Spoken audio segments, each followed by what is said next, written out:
Solomon every Monday, Wednesday, Friday, noon Eastern. You think about it, we rant about it. Listen to it live on Facebook. Good morning, good week, good afternoon, depending on where you are. And I want to say hi. You know, when we started this, David, we told everyone that we would not be another conservative network online. We told everyone that our political views are more center and not right. You know, David, I don't know how in the world we can keep saying that when I'm looking at the topics, but it's not just me saying this. It's the entire United States are scratching their heads going, I can't agree or relate with this progressive party. I mean, it's not just me, David, but like, we're not talking about woke issues. We're not talking about broke issues. We're not talking about supporting police or Donald Trump. We're talking about the former Soviet Union, the mega power by the former KGB head honcho, Putin, and Russia. The country that walked in and took the Crimea has amassed 100,000 plus troops on the border of a country. It's in peace. I come in peace. Yeah. You know, people I've ever heard use this symbolatry has been the Germans, the Third Reich, as they amassed their empire on the French border and drove in and said, hey, baby, you're mine. And they said, we'll give up. You know, what are these people in the Ukraine to do? Did Biden not give an announcement that we need to clear out all Americans and that we're not going to be able to get all Americans out? You know, David, you've been doing a lot of research, so I'm going to be quiet without any profanity and say, David, what say you? Okay, well, what say me is how to make the first year of your presidency a disaster. Please see last week. But how to continue making your presidency a disaster, please see this week. And unfortunately, you know, the world has taken advantage of Joe Biden. And you know what, Stuart? We're talking Ukraine, but what I'm about to talk about today might shock a lot of people because they're not totally aware. Ukraine is the big buzz in the news. Ukraine is talking about joining NATO. This scares the crap out of Putin because if he emboldens Ukraine, it's going to embolden Russians to rebel. So his way to, and hold on, and his way of freaking everybody out is let me threaten the crap out of Ukraine. Well, you know what? This again just shows you how, you know, over the last few days, Mr. Biden had a press conference last week and was challenged not only by Fox News, but by CNN, MSNBC, all of his allies in the media. And we're all wondering, so what are you going to do? And it's like, you know, he learned from his predecessor, use words, but don't really mean it. And I mean predecessor, I mean Obama. Because when the same thing happened in 2014, and the Russians invaded, took the Crimea out of Ukraine 8 years ago. And fascinating how Joe Biden is continuing to show that he has no intestinal fortitude here. Up until today, he's done nothing. It's all been words. We're going to do sanctions. We're going to do sanctions. Well, guess what? You know what? Even his friends in the media are wondering, what? Check it out. Mr. Biden is talking about military deployment as a response. And now NATO has announced that they're sending in troops. The UK is withdrawing staff from the embassy. Americans are withdrawing from the embassy. Can I ask you a question? In Biden announcing he's sending in troops, the talk is, or what I saw written, was 5,000 troops. Now, I want everyone to understand, over 100,000 Russian troops in all of their military might is on the border of your country, and the United States is sending 5,000 troops. Now, let me ask you a question, David. Do you feel comfortable that your international partner believes in you? You know what? I got to tell you, the point is that Putin is calling the Afghanistan bluff now. He's like, oh, yeah, you're really going to do this? Come after me. I dare you. Like it's a bully. Come on after me. I dare you. And that's what he's doing. Now, you know what's fascinating, guys, is that Putin is in the news in front of your face, and you know. But do you know what's also been going on at the same time? China sent 39 warplanes towards Taiwan. Yep. After finishing talks with China, North Korea tests 2 ballistic missiles. Ladies and gentlemen, we're not talking about a one-on-one problem. We're talking that America's enemies, or 4 of them, and Iran is in the background, of course. We're waiting to see what Iran is going to do. But 3 of America's biggest enemies, Russia, China, and North Korea, are parallel. They're sword rattling or saber rattling, and they're trying to test Joe Biden and his allies' might. Now, I love when people comment and said that Trump was a Putin puppet. But did you notice that during the 4 years of the Trump administration, China, North Korea, and Russia didn't do anything significant? And then it's a test of a weak leader. That Obama, if you remember what he did in Syria, promised, this is the line. Okay, this is the line. Okay, this is the line. And nothing ever happened. And Biden is doing the same thing. These 5,000 troops, Stuart, are Obama's red line. So I need to correct that. I need to correct that. According to the New York Times, is sending between 1 and 5,000 troops. Not 5,000. But it's actually between 1 and 5,000. The meeting said 5,000. But the other NATO partners are supposed to also send in, to show force together. But the thing is, guys, and you know what? Here's the frightening thing about all this. You could have a war right now. You could have a massive war, or you can have a big game of chicken. And Kennedy did that with Castro, Cuba. And he did with the Cuban Missile Crisis. They played a big game of chicken.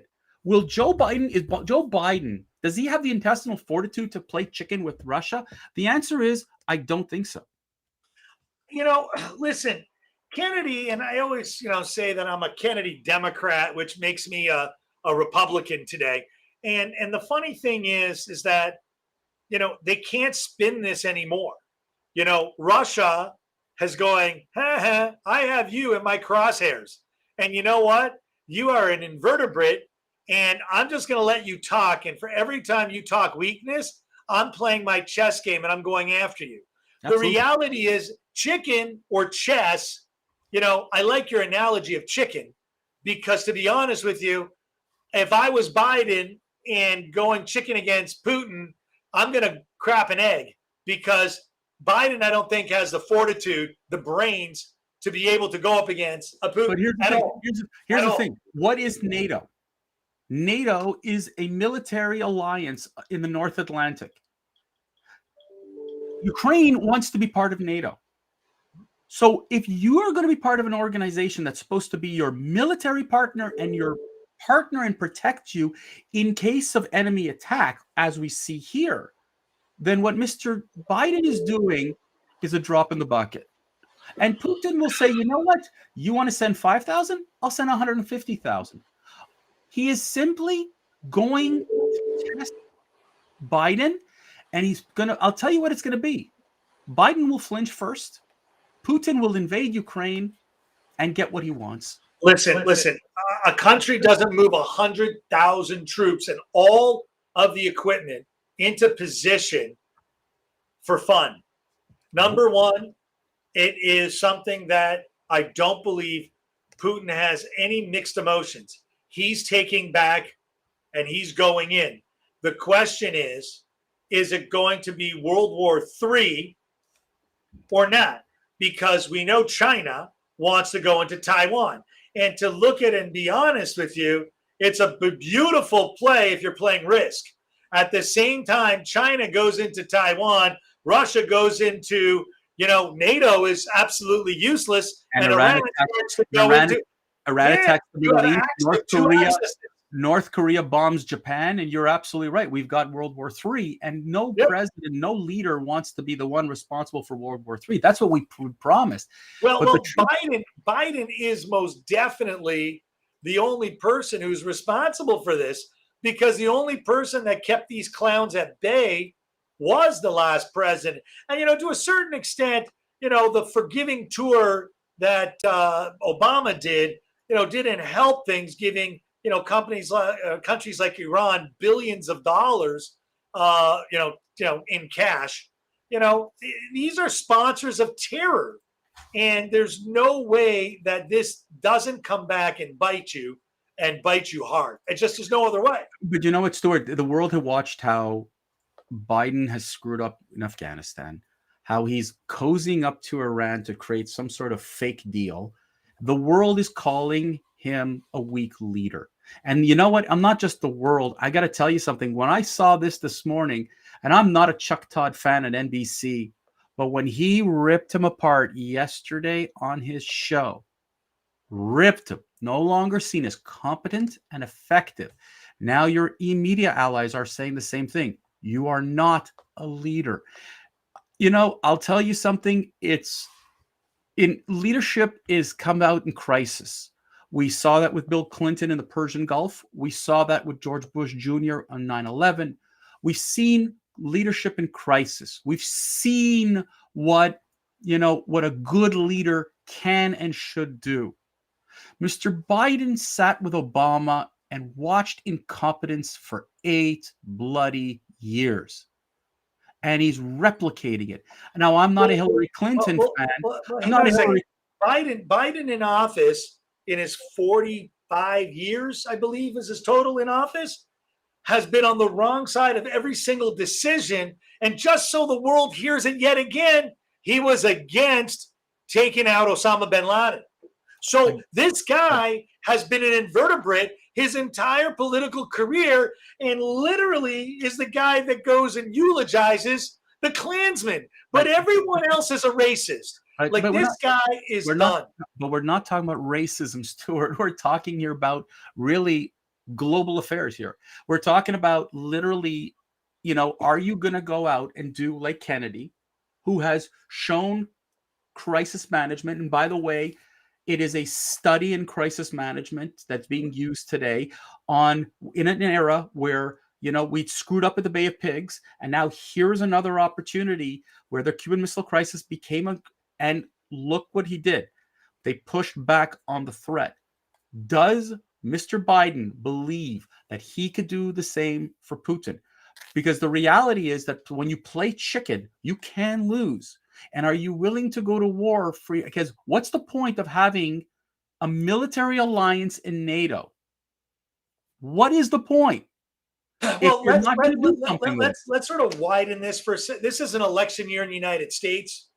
So the only thing Biden can do at this point is if he gets into a Vietnam type war, he's in trouble as a party. And if he doesn't, he's in trouble. I think Biden administration has no upside. I think that if, he cannot play strong, he is done. The only difference is how many millions of people will die as a result of his inability to make the right decision. If you want to stand up to Russia, I'm sorry, 1 to 5,000 troops doesn't add up. If you think you're going to stand up to China, by not reinforcing the Patriot missile deals all across the world, you're going to have a problem. Yeah. And Rand Paul, who wants to defund all of this international military might and bring everything back into the U.S., this you cannot. So again, there are some right-wing people that are not. I got to tell you, I know, but I got to tell you, I want to show you how much confidence we have in the market. How we have, and you wrote 600 points. Well, as of now, the Dow Jones down 1,000 points. Yeah, it's going to freeze out. The market doesn't trust. Get it? The market, the world, it doesn't trust Joe Biden. And it's frightening. And we are in deep trouble that he is the leader of the free world. With that, ladies and gentlemen, we've reached our quarter hour, and we are hoping that we do not have to go to war. And we hope that Mr. Putin backs down, but it's highly unlikely. And our belief is that Biden is just going to let Ukraine get partially eaten by Putin again. As he did. And if anyone's in the Ukraine that's listening, and we do have some listeners that are from the Ukraine, live in the Ukraine, and are in the Ukraine, I wish you nothing but safety to you, your family, and all your loved ones. And our prayers go out to you and everyone else there. So be safe, and don't plan on the U.S. coming and saving you, because I really don't think they will. On that note, we'll see you guys on Wednesday, another live edition of the Rant Network. Catch us Monday, Wednesday, and Friday, noon Eastern. We'll see you soon.